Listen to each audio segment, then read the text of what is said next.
Happy Saturday. This week we talked about Narcisse Montreal's submarines, and we mentioned his affiliation with a man named Etienne Cabet. And there's probably going to be an episode on Etienne Cabet in the near future, unless something goes very wrong in my research. But Etienne Cabet was also connected to somebody we have talked about on the show before, and that was Robert Owen. We talked about Robert Owen in the later part of our episode on the communal settlements in New Harmony, Indiana. That was part of our live show at the Indiana Historical Society back in 2019. So this live episode originally came out July 31st, 2019. There's also mention of the boatload of knowledge in this live episode. We did do a whole episode on that. That came out on August 5th of 2019. So enjoy. Welcome to Stuff You Missed in History Class, a production of iHeartRadio.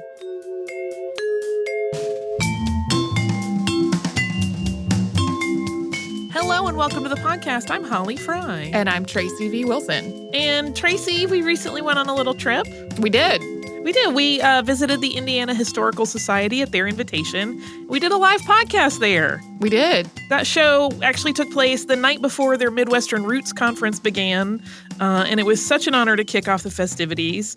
And they being in Indianapolis, they asked us to do something Indiana-related, and we ended up talking about the village/town of New Harmony and a couple of interesting communal living experiments that were conducted there. Yes, we did not get to go to New Harmony while we were there. It was a very fast trip, but there are lots of things about it online. You can have a lot of experience through all of these documents and records and pictures and cool stuff.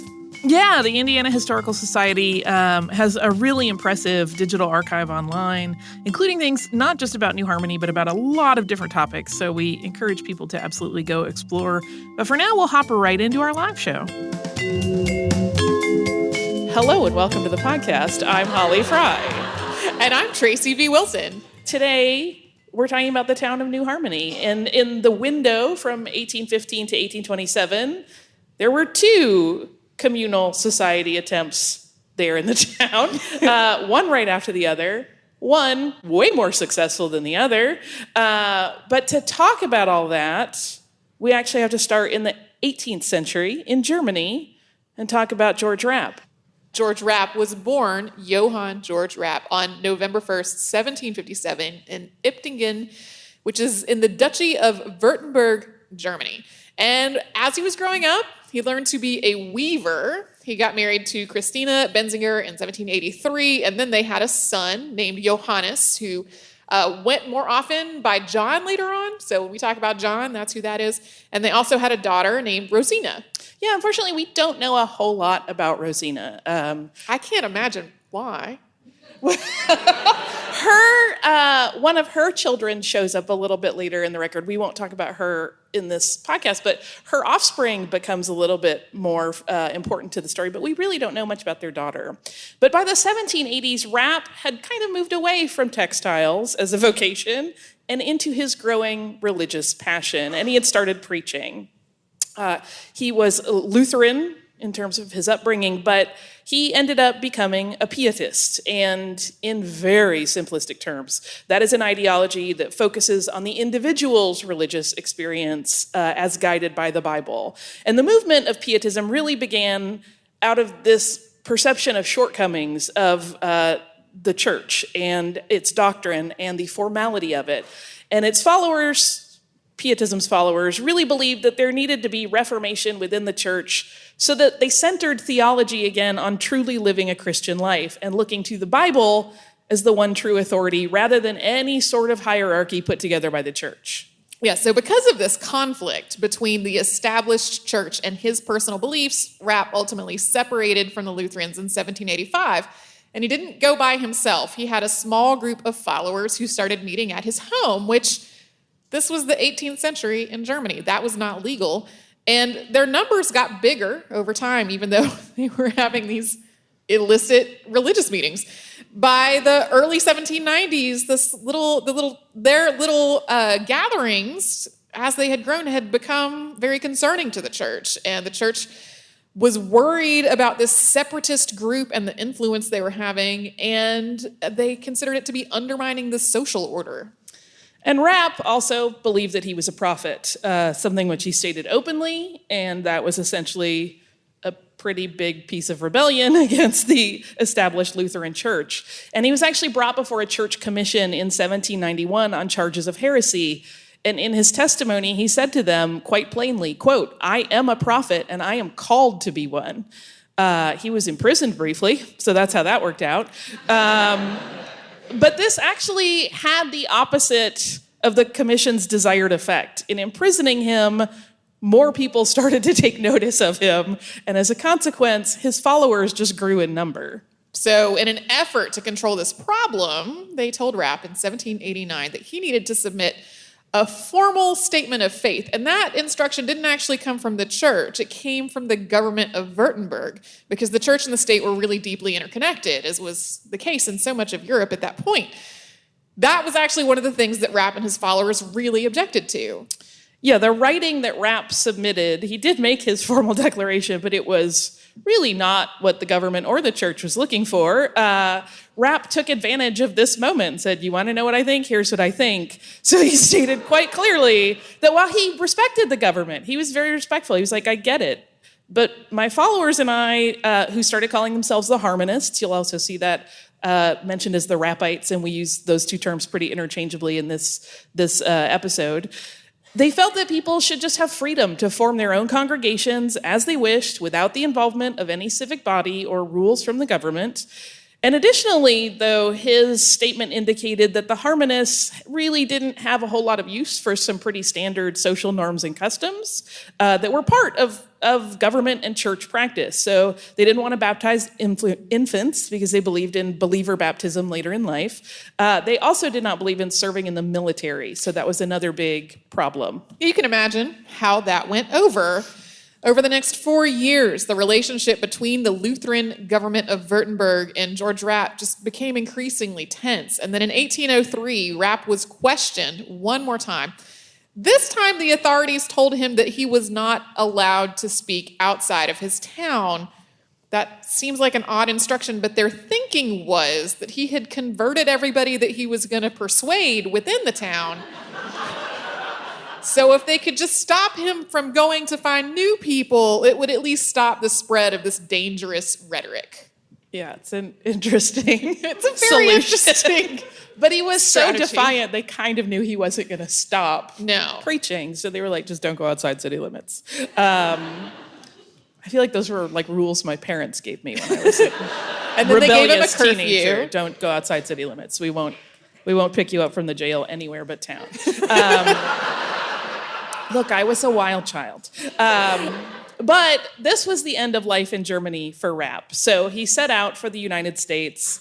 He landed in Philadelphia in October of 1803, and he had his son John with him, as well as 2 other men who were part of his separatist group, kind of scouting the situation out.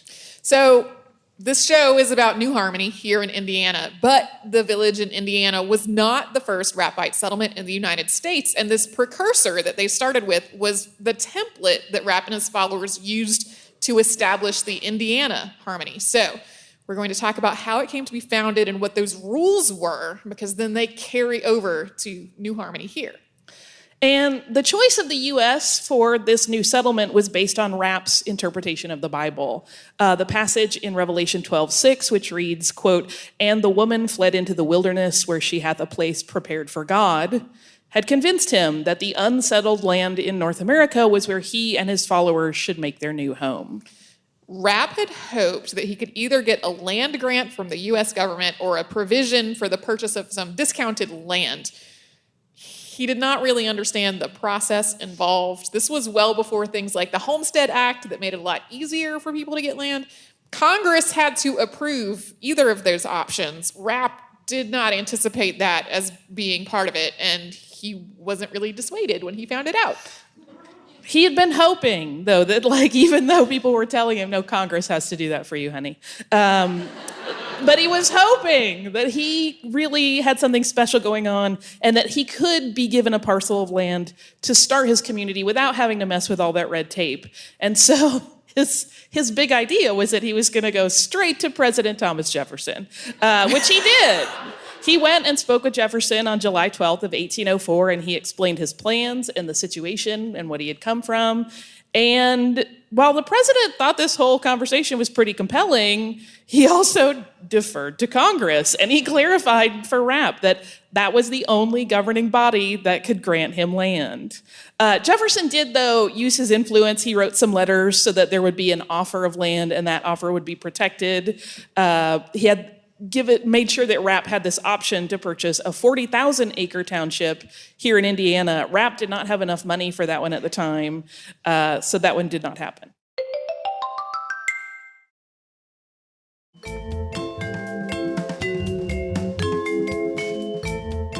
So part of the reason that Rapp was willing to take his request directly to the president was because he needed to get things settled as quickly as possible. He had nothing to send him back to Germany. He had nothing to return to there. His estate had been seized by the Württemberg government, and he was considered to be a fugitive, so he could not just go back. No, and he didn't want to. He only had those few people with him when he traveled to North America, but he had already written back to Germany that was like, I am never coming back. He didn't want to return to Europe at all. He really thought like he was where God wanted him to be. And he also, in those letters, spoke about the potential of the U.S. settlement, and as a consequence, more of his followers were already on the way. They were ready to set up this new utopia. And they started arriving in Baltimore aboard the ship Aurora on July 4th of 1804. And two more groups of harmonists followed in the next 6 weeks aboard the Atlantic and the Margaretta. So that meant he had an urgent need to have a home for all these new arrivals, and without the assistance that he was hoping for from the U.S. government. So Rapp wound up purchasing several thousand acres of land north of Pittsburgh, Pennsylvania, in Butler County. That cost him a little more than $10,000. And he had decided that Pennsylvania, Virginia, Kentucky, or Maryland would all be good options for where they could set things up. But this particular piece of land was not his first choice of location. Nevertheless, though, the harmonists pooled all of their resources to try to make a go of it, and they finalized that purchase on December 22nd of 1804. Not everybody was pleased with this particular Pennsylvania land, though, and some folks did leave Rapp's group and go strike out on their own.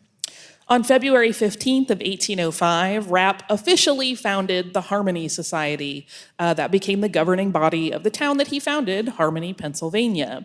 And the society maintained all of their documents in the official language of the society as designated by George Rapp, which was German. He was like, we'll talk about this more in a minute, but like, Christ is coming, you guys. We don't have to learn another language. We're good. Literally, really. He was like, let's not waste time with that. Like, let's keep what we know. This is going to be more efficient. He also established himself sort of in this document as the ultimate leader. And when you start looking at biographies of Rapp and stories about him and how his society worked, he is characterized in two very, very different ways. There are some where he is described as this very benevolent and loving father figure, kind of like a hippie love figure that wants to start a cool community, everybody. And then in others, he's really represented much more as a manipulative dictator who's like, well, I'm going to America because Europe is not going to happen for us. You'll die if you stay. You should come.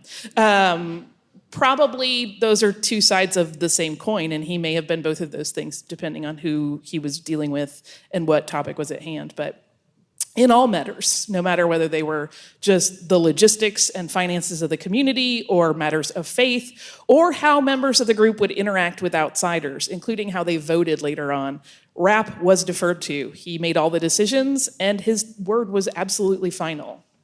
So if you signed on to Harmony's Articles of Association, you relinquished all personal assets to the community, and you promised to live by the community's rules.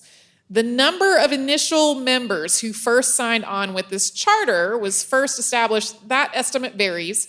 Different accounts cite anywhere from 31 to 100 families, so that was as many as 400 to 500 people. Yeah, some were like tracking by families, some were trying to track by individuals, and I think that leads to some confusion in what those numbers really were. But after that initial charter was established, any new prospective members had to agree to a trial period, which was usually like 6 to 8 weeks before they could become full members. And the charter initially included a provision for any members who left the group that were in good standing to be given a sum of cash when they left, so that they were getting a little something back of what they had put in, and also they could start their life elsewhere without having to go from zero. We're going to talk about what happened to that little plan later, because it didn't work out so good. I bet you can guess. So the group quickly set to work. They cleared about 150 acres of land in just the first year. They built an estimated 50 log homes, plus a mill and, of course, a church. There was also a committee of elders, hand-chosen by Rapp, to help lead the adjustment into more communal living. I feel like this is the first place that they really diverge from all the utopian communities that we have ever talked about, in that they actually showed up and got some things done. Yeah. And there was a transition team. Like, I like the idea that they recognized that these people were all part of a group in Germany, but they weren't accustomed to this idea of, like, we all live together in one big community and share our resources. So he did have people that were like, here, we're going to get you through this transition, which is probably why his communities worked better than some others.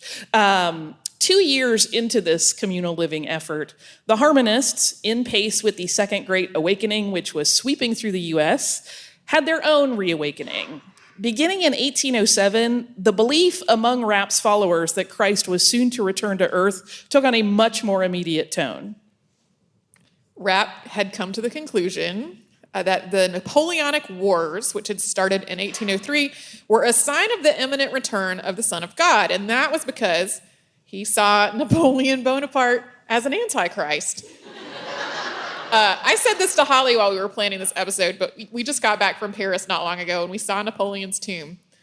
And I was unprepared for Napoleon, who, we've always learned as a guy that we had a lot of wars with, in a giant tomb surrounded by angel statues. France definitely did not think he was an antichrist. So Rapp thought that this guy's rise to power really signaled the end of Europe and the world order. Yeah, that was one of the many reasons he was like, Europe is not going to exist for long, come on.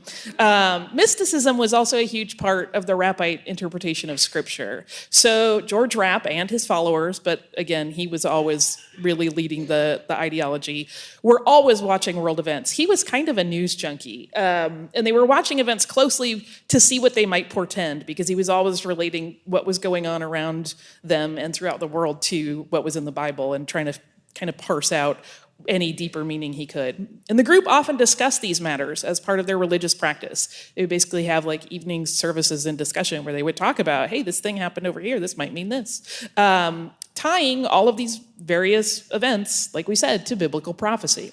So the Rappites were millennialists. They believed that the Son of God was going to appear once again in human form and then rule the world as his kingdom for 1,000 years of peace, and that this was going to start at any moment. So they sought to purify themselves in preparation. So soon there was no tobacco use in Harmony. Rapp's followers shifted to a celibate life. The end times are coming. You don't need to have any babies. Prior to this decision for celibacy, there had been a number of marriages in Harmony, and George's son John had actually been one of the last to get married in Harmony. But even married couples were encouraged to abstain from sexual activity and to live as brothers and sisters of faith.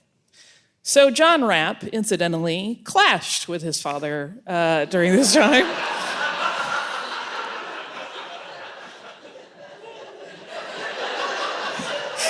The cartoon that just ran in my head was like if one of my parents pulled that, and I'd be like, a world of no, Jan and Ron, this isn't gonna happen.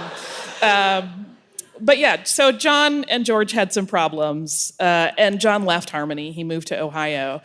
And he and his father, George, later became embroiled in a legal battle over the money that John had contributed to Harmony, to the trust, which he wanted back, and several other members that had decided that they were going to leave joined this suit seeking their money as well. All of them, after kind of having this drag out for a while, because it seemed like they were not in good standing per George's assessment, thus they were not entitled to that. But they eventually abandoned legal action. They just got tired of fighting, and they gave up on ever reclaiming their assets.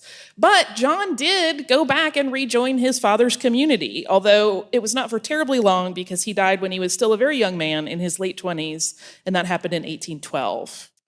We will get right back to our New Harmony live show at the Indiana Historical Society in just a moment, but first we're going to pause and have a quick sponsor break.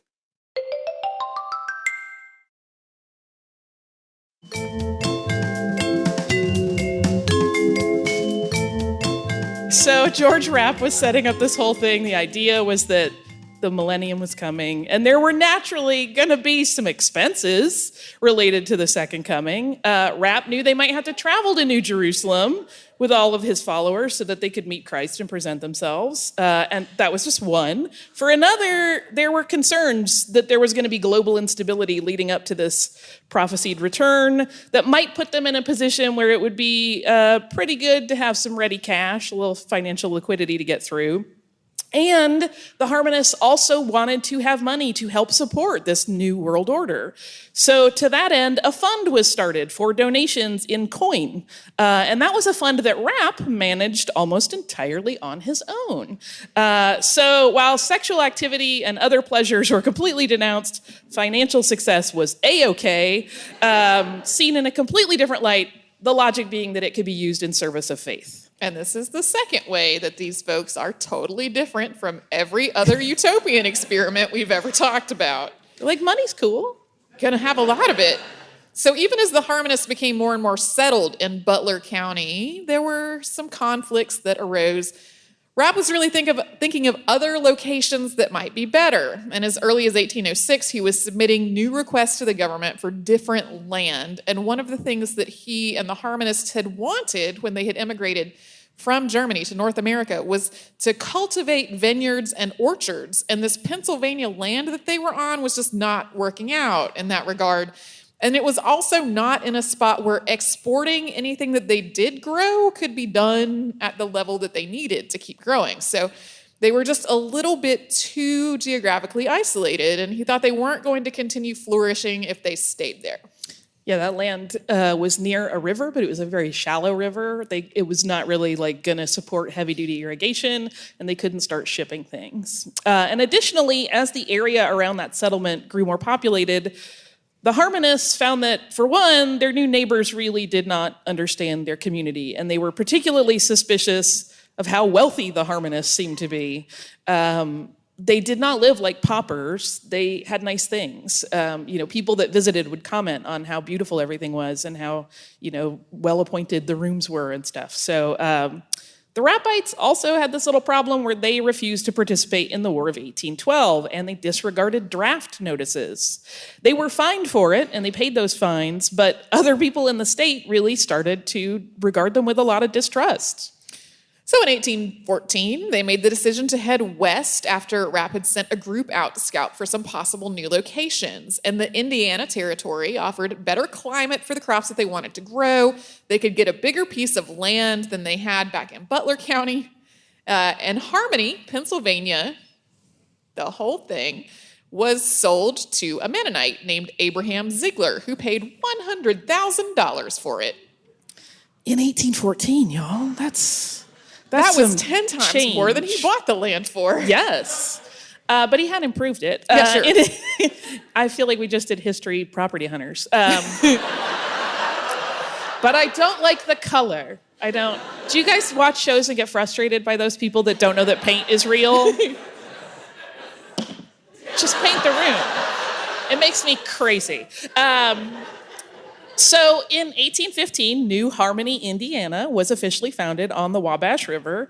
As an aside, you will often see this discussed simply as Harmony without the new. That was Rapp's intent, to just call it Harmony again.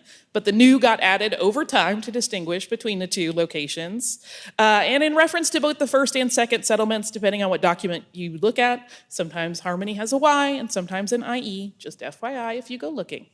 So Rapp and the Harmonists put a lot of work to turn this riverfront land, which at that point was unsettled, into a village. They felled trees again and cut them into lumber to use for construction. They dug out clay from the ground to make bricks for the same purpose. It was really arduous work, and first they had to build kind of a pre-settlement for everybody to live on while they were building the larger village. They also established farmland, and they were able to cultivate that vineyard and the fruit crops that they had been wanting the whole time. So Father Rapp's home was in the center of town, and everything kind of radiated out from it. There were 4 dormitories built adjacent to it, each of which could house 60 to 80 residents. There were also individual homes, and each street had a water well and an oven that were there for communal use. And there were common use plants like herbs that were grown in public spaces, and anyone could just come and take them as needed. Of course, there were some difficulties in this move. Malaria was still really common in parts of the U.S. at this point, so malaria, another disease, claimed the lives of a significant number of Harmonists in that first year, in the first years in Indiana. A cemetery had to be established a lot sooner than they were planning to have to deal with these mortalities. And a thing that's super fascinating to me about this cemetery is that it is on the site of native mounds that date back to the Middle Woodland period. So there was like 2,000-year-old mounds where the cemetery went. Yeah, we don't know what the logic was there, to the best of my knowledge. But as this new community began to grow, Rapp was pretty smart in that he knew that to survive, they needed to diversify, and they wanted to do this so that they could ensure their ongoing financial stability as well. So this was a lesson that they had learned when they were in Pennsylvania, where he eventually saw that the growth and commerce potential of the settlement they had there was finite, and he did not want the same thing to happen again. So their agricultural efforts were geared not towards subsistence farming, where they might sell any extra, but to both providing the food the community needed and having enough produce to sell. They also established mills to process cotton and wool, and again, for their clothes, but also they were making enough to trade. These were essentially little factories. And this made Harmony, Indiana, prosperous. Yeah, and this prosperity was really in part due to this new location. They weren't in a place that was heavily populated when they got there. This was essentially frontier land, which the U.S. had gained possession of in the 1804 Treaty of Vincennes, which read in part, "The said Delaware tribe, for the considerations hereinafter mentioned, relinquishes to the United States forever all their right and the title to the tract of country which lies between the Ohio and Wabash rivers, and below the tract ceded by the Treaty of Fort Wayne and the road leading from Vincennes to the Falls of Ohio." So this, of course, was all part of the larger series of treaties that affected this whole part of the U.S. To let the government take land that had been previously inhabited by native peoples, which also continued long after we're talking about today. So this is all sort of going on at the same time as all the stuff that we're talking about. Yeah. So the nearest town at this point was more than 30 miles away. So there was not a lot of competition for traveler business when people moved through the area and might need to trade or purchase supplies to get them ready to keep going wherever they were headed. And additionally, the settlement was right there on the river. So they started shipping their manufactured goods from that point of departure, establishing a very wide-reaching retail business, all run on a communal model where everyone contributed. So while the men generally saw to the agricultural efforts, the women and children worked in the mills and workshops producing dry goods. So they had gotten to Indiana in 1814, and that meant that the Rappites were really setting up their home and their business settlement at the same time that Indiana was transitioning to statehood. It became the 19th U.S. state at the end of 1816. So the residents of Harmony were basically able to get into the ground floor, so to speak, of this new state economy. In addition to the fruits and the vegetables that they were growing and selling, the town's general store had clothing and shoes, cold weather gear, saddles and bridles and plows and wagons, anything else that somebody might need. Yeah, it was Pioneer Target. 100%. And people went in, they only needed shoes, but they came out with like so much stuff. They had somebody following you around like, do you need a cart? Do you need a cart? No, I don't need a cart. If you give me a cart, I'm buying everything. Yeah. But the town also produced beer, wine, and whiskey, which could be purchased at the general store, or you could enjoy it in the town tavern, which they had also built. Harmonists were not anti-alcohol, but they were very much anti-drunkenness. The whiskey that they produced, for example, was not something any of them drank. It was for other people. They occasionally had wine, but the rest of the alcoholic beverages that they produced were strictly commercial. The harmonists of the town could just ask for anything that they needed without paying for it because their participation in the community entitled them to it. But really, at least in terms of food, there wasn't a whole lot that the harmonist households needed at the general store. As part of the establishment of the community, every home was set up to have its own gardens. There was poultry and a cow for each household. And as we mentioned, there were also public access gardens near the dormitories. But outsiders, of course, coming through had to pay. And on occasion, those outsiders found the prices a little bit high, and they were kind of resentful that not everybody had to pay for stuff. The idea of communal living in this way was completely alien, and they sometimes felt like they were being treated poorly. Additionally, people certainly noticed that while the harmonists were perfectly happy to sell hard liquor, they were not willing to drink it. And this led to some interesting discord because there were customers in the tavern that kind of just felt like they were being judged. I'm going to sit here and have a whiskey and there would just be people staring at them. Just not how I enjoy a vodka, so I understand. So all this commerce was largely the work of Frederick Reichert Rapp, which was George Rapp's adopted son. George had understood the need for diversification, but it was really Frederick who managed all these various enterprises that was making the community really profitable. The profits were used to purchase additional land and expanding New Harmony's footprint and enabling more crops to be planted for future commerce. Frederick was Rapp's right hand in all these business dealings, and it had been Frederick who had stayed behind in Harmony, Pennsylvania to wrap up the business affairs there after George had moved on. In Indiana, he was in charge of both the commerce and the political relationships with outsiders. Yeah, so when county officials had asked Rapp to send a representative from his group to the state constitutional convention in 1816, it was naturally Frederick who was chosen. This was also in part because Frederick was one of the few people who had learned a bit of English. Truly. So he could go, his English was allegedly not fantastic, but he could get along. And he was assigned, interestingly enough, for a pacifist group to the committee that drafted the section of the Constitution that related to the militia. This actually really worked out, though, because it was due to his influence that wording was included at that point to allow conscientious objection to the bearing of arms, with a provision to pay a fee for exclusion from the draft. And just as had been the case in Pennsylvania, the refusal of the Rappites to participate in military service kind of rankled their neighboring communities. Around the same time, New Harmony was growing pretty rapidly, and they needed more able bodies to run all these manufacturing enterprises. And to meet that demand, the requirements of religious devotion started relaxing a little bit. Frederick Rapp was appointed as one of the commissioners of the State Bank of Indiana. And this shift of focus to commerce was particularly upsetting for a number of the harmonists. Their society had been founded entirely on their faith, with their commercial interests always framed as being necessary to support that faith. But now it seemed less and less like that was the case. There was an ebb and flow in New Harmony's population in the late 18 teens as a number of people left. New immigrants arrived from Germany and replaced them. But the acceptance of new members turned out to be completely unsuccessful. Rapp later wrote that the newcomers were, quote, too wild for our congregation. And that he was, and this is a quote, sick and tired of them.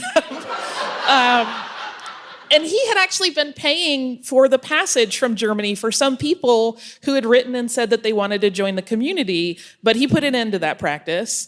He also stopped the existing members of the community from writing home to Germany being like, the U.S. is great, you guys. Because people were saying, I have found a better life here. You can come and, to family members and friends, you could come and be part of this. And he was like, please stop doing that. We can't do that. He wanted people of faith, and most importantly, people so faithful that they would obey him in whatever he said. And he just could not trust any newcomers to live up to his high standard of what exactly that meant. So even for the new members who were devout enough for George Rapp's taste, it just wasn't easy. Members who had been with the harmonists since 1805 were pretty judgmental of the newer members, and factions started to form of the old and new groups. In 1818, George Rapp revised those articles that had been established 13 years prior, when the Pennsylvania settlement began in an effort to address the destabilization that was taking place. And two major changes came from this revision. So first, all records of how much any given person had contributed to the community upon their entry into it were destroyed. The intent was that the old and the new factions would stop bickering about who was more valuable to the community and who had given more and deserved more. Second, that provision for those choosing to leave to get a cash grant upon their exit was stricken from the charter because as people were wanting to leave, he was recognizing that he couldn't just keep giving bushels of money away. So at the same time as these internal issues were plaguing New Harmony, there was also mounting friction with their neighbors. At this point, immigrants who'd been in the U.S. for a while and the first generation of European descendants to be born on U.S. soil started to view new immigrants, as potentially destructive to what they had built. Little ironic. Yeah. And Rapp's community had a number of things working against it as this settlement grew. So for one thing, or as this sentiment grew rather, for one thing, it was self-isolating. So most of the members still only spoke German. They refused to bear arms, and that group was wealthy enough to pay the penalty required to exempt them from military service, whereas most people could not have afforded it.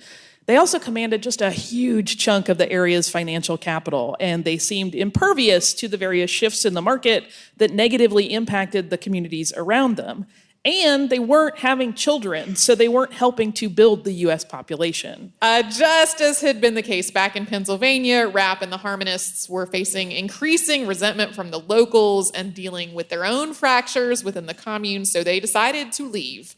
They left all their hard work in New Harmony, Indiana to start all over again. Rapp still believed that the second coming was imminent. He wanted to regroup, reset the community with the focus of preparing for that.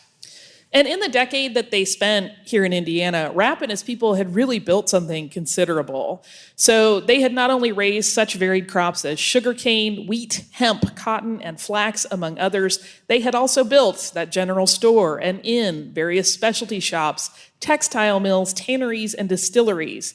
They were producing 3,000 gallons of whiskey for sale each year and harvesting thousands of bushels of things like potatoes, rye, and oats. And they had started importing sheep from Spain to make fine woolens, and they were able to get into a textile market that previously had only included wool fabric that was imported from Europe. But then, in 1824, New Harmony was sold to a man named Robert Owen for another selling of an entire town in this story. And the Harmonists left Indiana.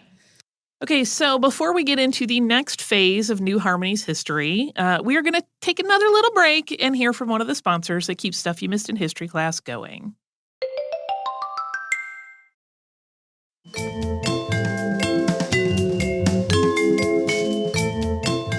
Robert Owen was born on May 14th of 1771 in Newtown, Montgomeryshire, Wales. I have probably said that incorrect for the Welsh people. His parents, Robert Owen and Anne Williams, had 6 other children in addition to Robert. And as a child, Owen moved to London and he became a clothier's apprentice at the age of 10. And in that job, he had access to his employer's vast library of books, which he loved. He also really excelled in the textile industry, and before age 20, he was already running a large Manchester cotton mill.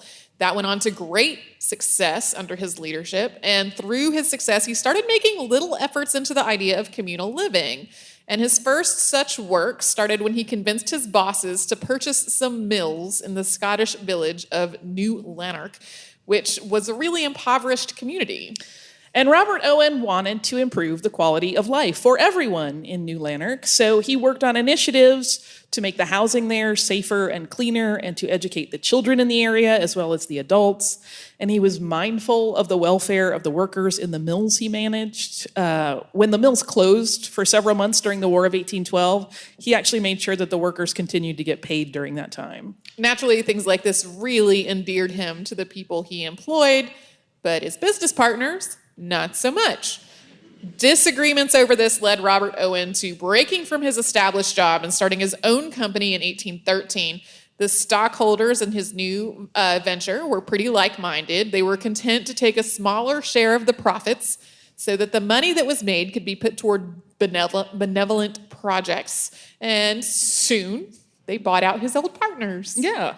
And one of the drivers in Owens's work was actually his attitude toward religion.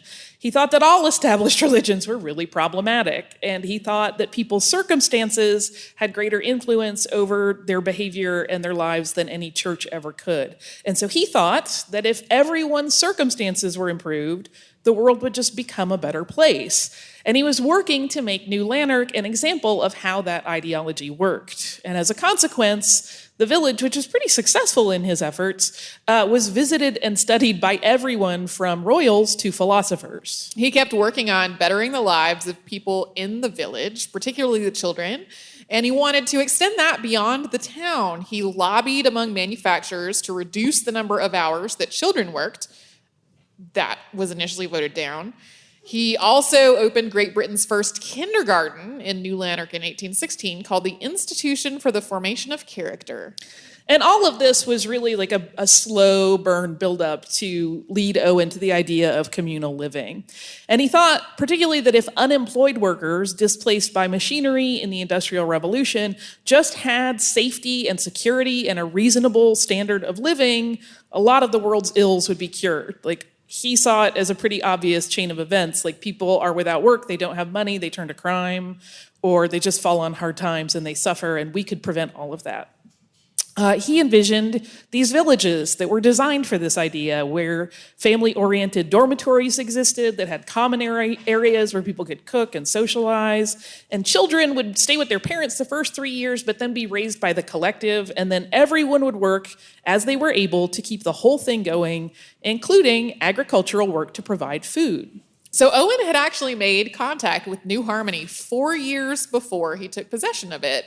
He had written to George Rapp with this series of questions about how the Rappite utopia was functioning. He had done that in 1820, as his ideas of these communities to prevent pauperism were forming in his head.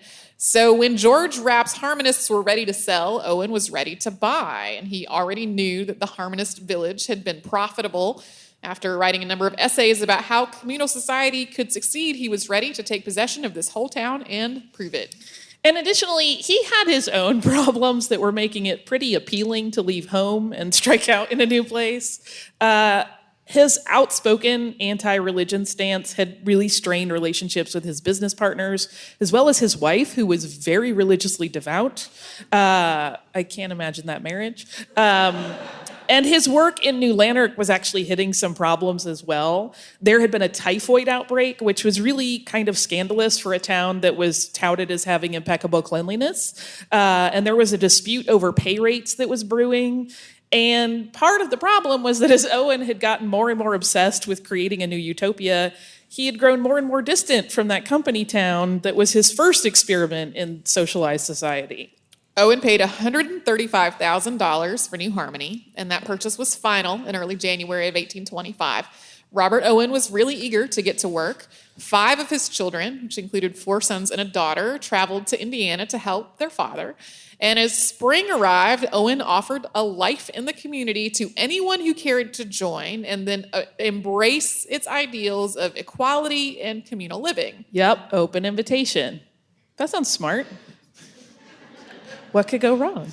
Also, we're going to return to the ideas of equality in a minute. Yeah, not so much. So his new town had come with 180 buildings, but they were pretty quickly kind of packed to the gills because a lot of people wanted in on this opportunity. But almost from the beginning, things went wrong. For one, Owen continually badmouthed established religion, which made a lot of the newcomers really uneasy. He was a dedicated follower of Enlightenment thinking, and he wanted to eschew tradition in favor of forging all new paths, which was another unpopular position that made people a little nervous. And he tended to appeal to the upper class for financing and support, and he misjudged the willingness of the U.S. upper classes to participate in such an experiment, particularly an experiment like this that had no ties whatsoever to religion. And spoke openly against it, in fact. Yeah. He did find some help in the form of William McClure, who was a Scottish-born merchant who also believed in social reform and ultimately did invest heavily in New Harmony.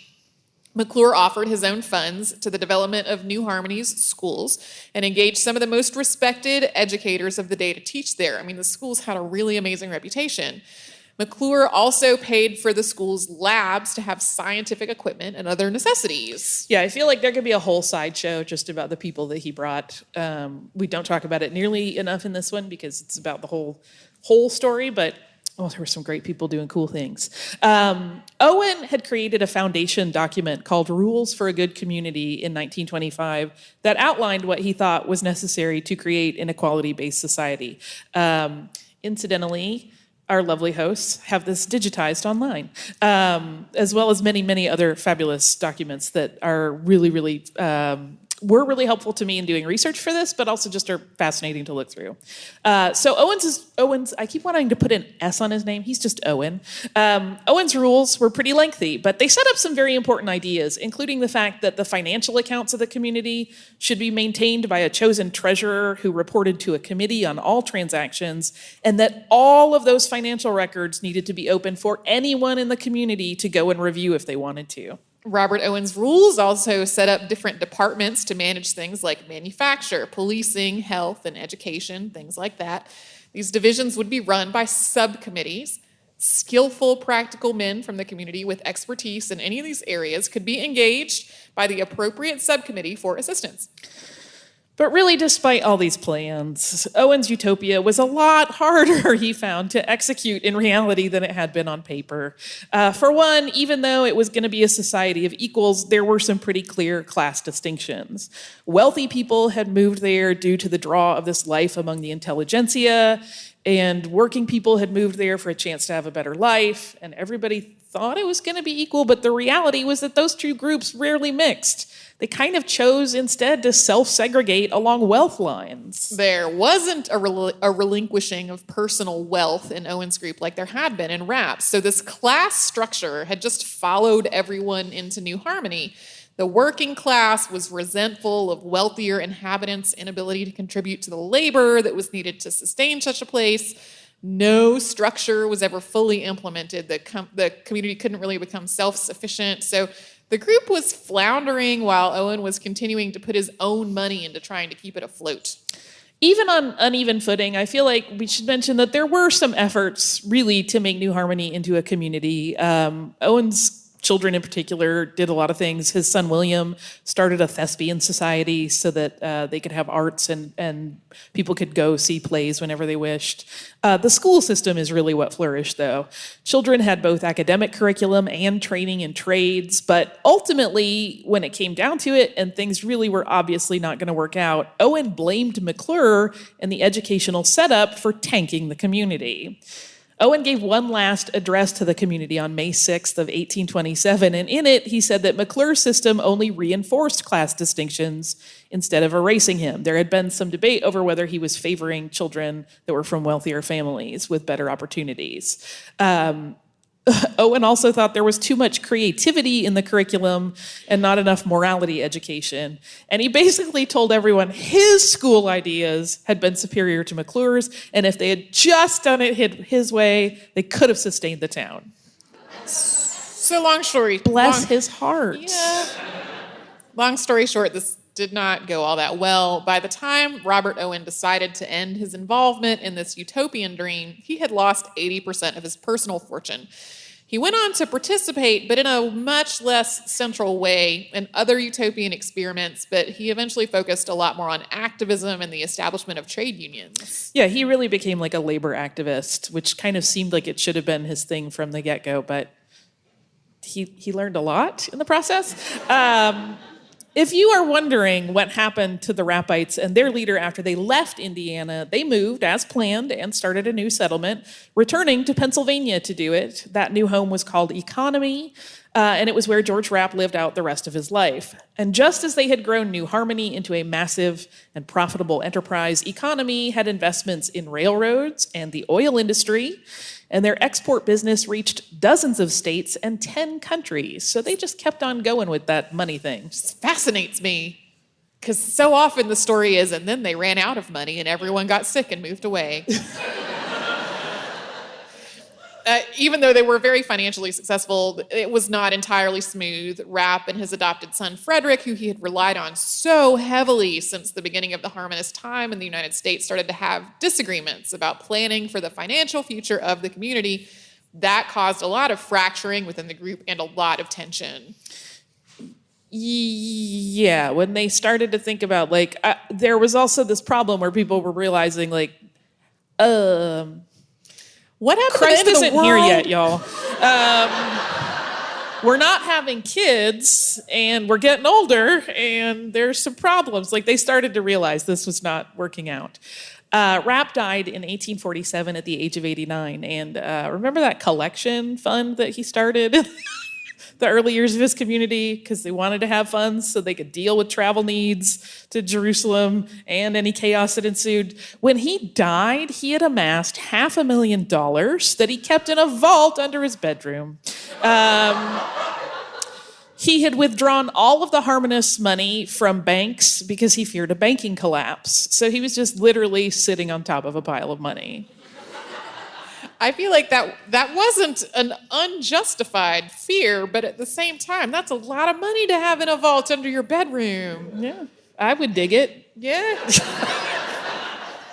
The Rappite community continued, but without its charismatic leader, it couldn't really sustain things long term. Soon, members of the group were questioning some of those things they had agreed to, in particular, that celibacy situation.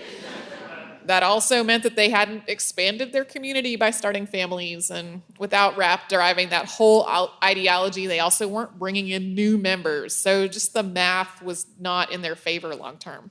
In the 20 years after Rapp died, the group shrank down to about 250 members. And from there, it continued to diminish right up until the dawn of the 20th century. In 1903, the town of Economy was sold by a representative of the remaining Rappites for several $1 million. In 1905, the U.S. Supreme Court issued judgments on the last of the disputed Rappite assets at Economy, and within a year, the Harmonist movement was completely a matter of history.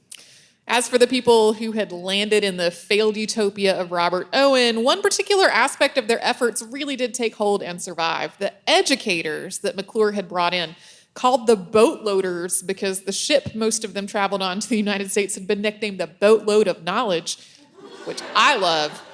I think that's a good T-shirt. We should do the that. The Boatload of Knowledge shirt is a good one.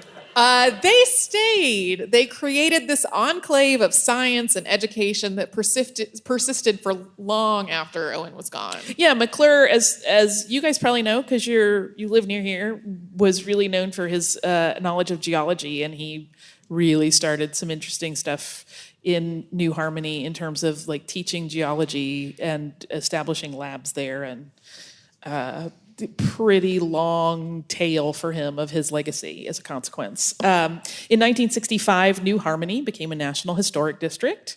Many sections of the town have been restored to their Rappite-era versions, and the village's famous Hedge Labyrinth was restored in 1940, much to the delight and sometimes confusion of tourists who choose to enter, as well as people who go visit. I have not gotten to go to New Harmony. That's the one thing I want to see. I will get lost in that labyrinth and maybe never come out. But that is our New Harmony tale for the day. Yes.